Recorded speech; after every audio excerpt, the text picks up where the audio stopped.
பஸ்கா பெருவிழா வெள்ளிக்கிழமை. முதல் வாசகம். இயேசுவில் அன்றி வேறு எவராலும் மீட்பு இல்லை. திருத்தூதர் பணிகள் நூலிலிருந்து வாசகம். அதிகாரம் 4, இறைவசனங்கள் 1 முதல் 12 வரை. அந்நாட்களில் பேதுருவும் யோவானும் மக்களோடு பேசிக் கொண்டிருந்தனர். அப்போது குருக்களும் சதுசேயர்களும் கோவில் காவல் தலைவரும் அங்கு வந்தார்கள். அவர்கள் மக்களுக்கு கற்பிப்பதையும் இறந்தோர் இயேசுவின் மூலம் உயிர்த்தெழுவர் என்று அறிவித்ததையும் கண்டு எரிச்சலடைந்து அவர்களை கைது செய்தார்கள். ஏற்கனவே மாலையாகிவிட்டதால் மறுநாள் வரை காவலில் வைத்தார்கள். அவர்களுடைய வார்த்தையை கேட்ட பலரும் நம்பிக்கை கொண்டனர். இவ்வாறு நம்பிக்கை கொண்ட ஆண்களது எண்ணிக்கை ஏறக்குறைய 5000.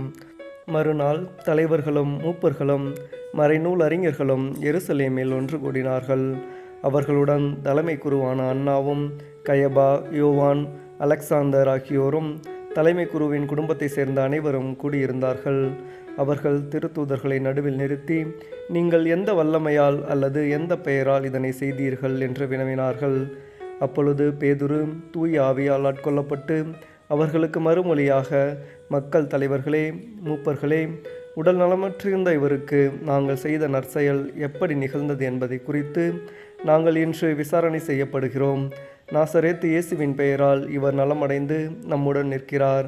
இது உங்கள் எல்லாருக்கும் இஸ்ரேல் மக்கள் அனைவருக்கும் தெரிந்திருக்கட்டும். நீங்கள் இயேசுவை சிலுவையில் அறைந்தீர்கள். ஆனால் கடவுள் இறந்த அவரை உயிருடன் எழுப்பினார். இந்த இயேசுவே கட்டுகிறவர்களாகிய உங்களால் இகழ்ந்து தள்ளப்பட்ட கல், ஆனாலும் முதன்மையான மூளைக்கல்லாக விளங்குகிறார். இவராலேயே அன்றி வேறு எவராலும் மீட்பு இல்லை. ஏனென்றால் நாம் மீட்பு பெறுமாறு வானத்தின் கீழ் மனிதரிடையே இவரது பெயரின்றி வேறு எந்த பெயரும் கொடுக்கப்படவில்லை. ஆண்டவரின் அருள்வாக்கு. இறைவா உமக்கு நன்றி. பதில் உரை பாடல். பல்லவி. கட்டுவோர் புறக்கணித்த கல்லே கட்டடத்தின் மூலைக்கல் ஆயிற்று. ஆண்டவருக்கு நன்றி செலுத்துங்கள், ஏனெனில் அவர் நல்லவர். என்றென்றும் உள்ளது அவரது பேரன்பு. என்றென்றும் உள்ளது அவரது பேரன்பு என இஸ்ரேல் மக்கள் சாற்றுவார்களாக. என்றென்றும் உள்ளது அவரது பேரன்பு என ஆண்டவருக்கு அஞ்சுவோர் அனைவரும் சாற்றுவார்களாக. பல்லவி. கட்டுவோர் புறக்கணித்த கல்லே கட்டடத்தின் மூலைக்கல் ஆயிற்று. கட்டுவோர் புறக்கணித்த கல்லே கட்டடத்துக்கு மூலைக்கல் ஆயிற்று. ஆண்டவரால் இது நிகழ்ந்துள்ளது. நம் கண்களுக்கு இது வியப்பாயிற்று. ஆண்டவர் தோற்றுவித்த வெற்றியின் நாள் இதுவே. இன்று அக்களிப்போம், அகமகிழ்வோம். பல்லவி. கட்டுவோர் புறக்கணித்த கல்லே கட்டடத்துக்கு மூலைக்கல் ஆயிற்று. ஆண்டவரே மீட்டருளும். ஆண்டவரே வெற்றிதாரும். ஆண்டவரின் பெயரால் வருபவர் ஆசி பெற்றவர். ஆண்டவரது இல்லத்தினின்று உங்களுக்கு ஆசி கூறுகிறோம். ஆண்டவரே இறைவன், அவர் நம்மீது ஒளிர்ந்துள்ளார். பல்லவி. கட்டுவோர் புறக்கணித்த கல்லே கட்டடத்துக்கு மூலைக்கல் ஆயிற்று. நற்செய்திக்கு முன் வாழ்த்தொலி. ஆண்டவர் தோற்றுவித்த வெற்றியின் நாள் இதுவே. இன்று அக்களிப்போம், அகமகிழ்வோம். அல்லேலூயா. நற்செய்தி வாசகம்.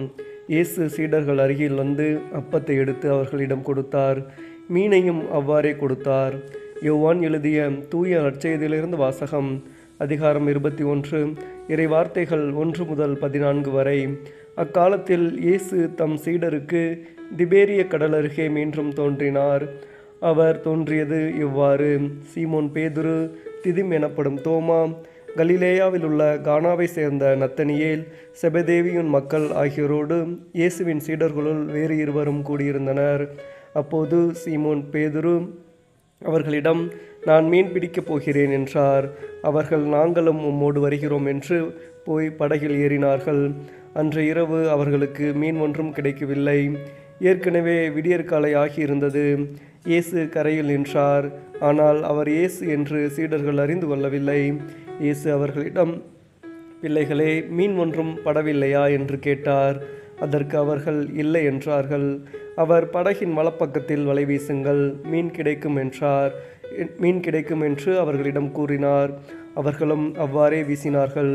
மீன்கள் மிகுதியாய் அகப்பட்டதால் அவர்களால் வலையை இழுக்க முடியவில்லை. இயேசுவின் அன்பு சீடர் அதை கண்டு பேதுருவிடம், அங்கு நிற்பவர் ஆண்டவர்தாம் என்றார்.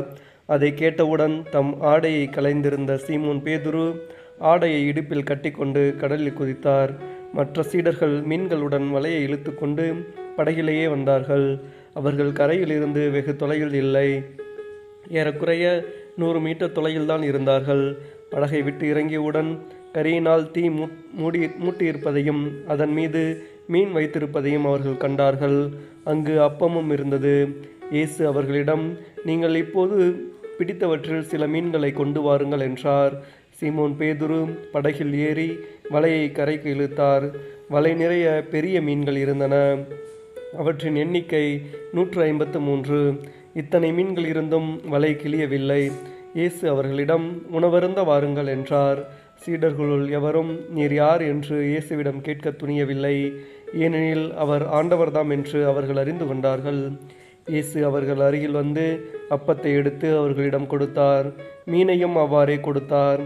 இவ்வாறு இயேசு இறந்து உயிருடன் எழுப்பப்பட்ட பின்பு தம் சீடருக்கு இப்போது 3ஆம் முறையாக தோன்றினார். ஆண்டவரின் அருள்வாக்கு. கிறிஸ்துவே உமக்கு புகழ்.